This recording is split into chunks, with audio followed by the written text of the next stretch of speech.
Bismillahirrahmanirrahim. Assalamualaikum warahmatullahi wabarakatuh. Baik, pada kesempatan kali ini saya akan menjelaskan materi mengenai kontrol motorik. Tapi sebelum itu, ada baiknya kita perkenalan diri terlebih dahulu. Perkenalkan, nama saya Rifki Regina Fibianti dengan NIM 20030150110 dari kelas PJKRC. Oke, kita masuk pada isi materi yaitu kontrol motorik. Nah, kontrol motorik ini terbagi menjadi dua bagian, yaitu yang pertama kontrol tertutup dan kontrol terbuka. Kita akan menjelaskan satu persatu. Yang pertama yaitu kontrol tertutup. Apa itu kontrol tertutup? Kontrol tertutup adalah pengontrolan keadaan yang berlangsung di dalam sistem itu sendiri untuk selama beberapa waktu.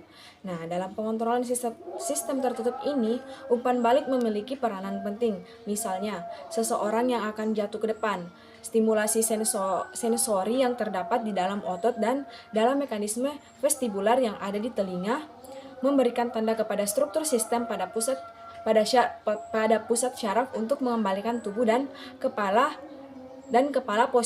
pada posisi tegak.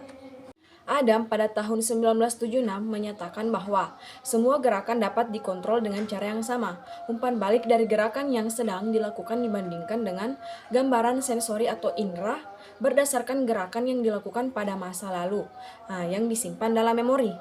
Nah, apabila ada ketidaksesuaian antara gerakan yang dilakukan sekarang pada pola gerak yang ada di memori, maka komando motorik mulai bertugas untuk membetulkan gerakan. Nah, fungsi gambaran sensor yang tersimpan dalam memori ini bekerja sebagai memori pengenalan.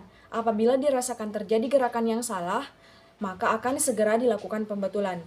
Kemudian, jika pola gerakan dari suatu keterampilan baru secara relatif kurang dimiliki siswa, maka umpan balik dicari dari sumber lain. Nah, misalnya melalui penglihatan dan pendengaran untuk membantu membetulkan gerakan, dan siswa juga harus membiasakan diri dengan hal tersebut.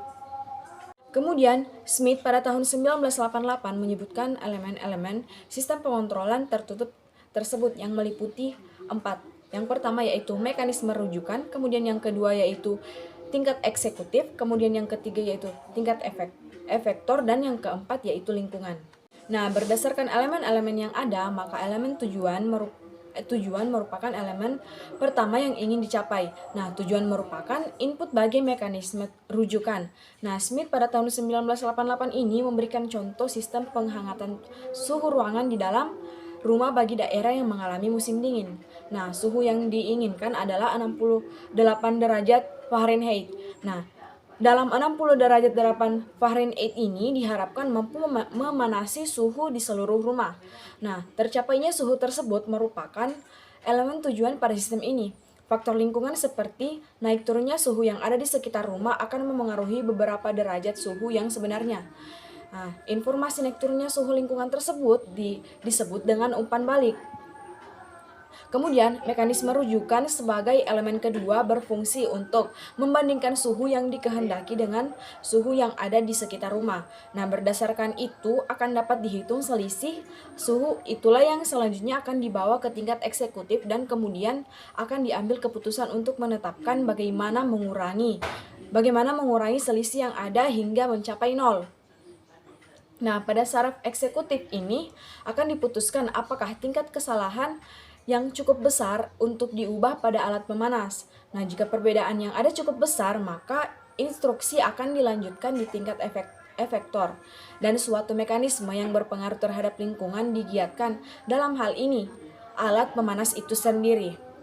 Nah, alat pemanas di sini berfungsi untuk meningkatkan suhu kamar, dan meningkatkan suhu tersebut diteruskan kembali ke mekanisme rujukan. Proses ini juga berlangsung terus hingga selisih suhu yang sebenarnya dengan selisih suhu yang dikehendaki mencapai titik 0. Kita masuk pada bagian kedua yaitu kontrol terbuka. Apa itu kontrol terbuka? Nah, pengontrolan motorik yang dengan sistem terbuka terjadi apabila instruksi yang terjadi disusun terlebih dahulu dan dilaksanakan tanpa memperhatikan efek yang terjadi terhadap lingkungan. Nah, seperti pada sistem pengontrolan tertutup, dalam pengontrolan sistem terbuka juga memiliki elemen-elemen penting yang harus ada untuk melaksanakan kegiatan pengontrolan. Nah, elemen-elemen tersebut meliputi elemen eksekutif dan efektor. Nah, seperti apa sistem tertutup ini? Nah, dalam sistem terbuka, elemen eksekutif dan efektor secara langsung berkaitan. Namun, dalam sistem terbuka, umpan balik dan rujukan itu tidak ada. Nah, elemen eksekutif ini diprogramkan untuk mengirimkan instruksi tertentu pada waktu tertentu ke elemen efektor. Dan efektor melaksanakan perintah tersebut sesuai dengan perintah tanpa melakukan perubahan jika terjadi hal yang salah sekalipun.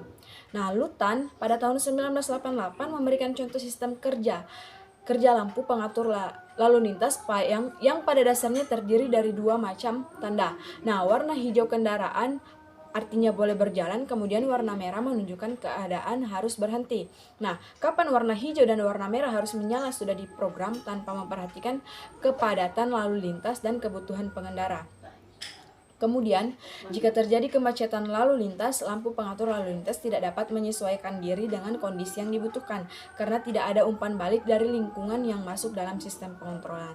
Oke, kita masuk pada rangkuman. Pada rangkuman ini kita dapat menyimpulkan dari semua materi yang tadi saya bacakan, yaitu yang pertama, kontrol tertutup adalah pengontrolan keadaan yang berlangsung di dalam sistem itu sendiri untuk selama beberapa waktu. Nah, dalam pengontrolan sistem tertutup ini ada umpan balik yang memiliki peran penting. Kemudian yang kedua yaitu pengontrolan motorik dengan sistem terbuka terjadi apabila instruksi yang terjadi disusun terlebih dahulu dan dilaksanakan tanpa memperhatikan efek yang terjadi terhadap lingkungan. Oke, sekian dari saya. Kurang lebihnya mohon dimaafkan. Billahi taufiq wal hidayah. Wassalamualaikum warahmatullahi wabarakatuh.